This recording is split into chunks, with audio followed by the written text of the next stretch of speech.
ఒక విఘ్నేశ్వరునో లేకపోతే ఒక దుర్గాదేవిని వీళ్ళందరినీ చూసి ఒక భజనలు చేయడమో వాళ్ళ పూజలు చేయడమో వాళ్ళకి రకరకాలుగా చేయడమే తప్ప వాళ్ళు ఏంటి, వాళ్ళ గ్రేట్నెస్ ఏంటి అనేది అర్థం చేసుకోవట్లేదు.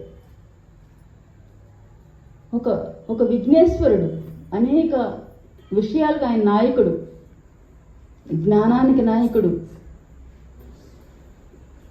ఆయన బుద్ధి, ఆయన తెలివి, ఆయన జ్ఞానం అద్భుతం. మరి ఆయన్ని చూసి అలా అవ్వాలి అనుకోవాలి.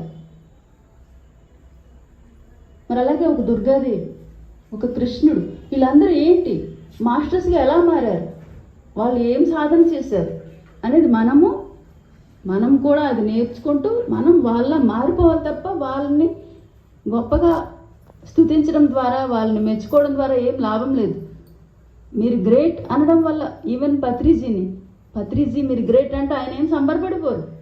మనం గ్రేట్ అయ్యి చూపించాలి ఆయనకి.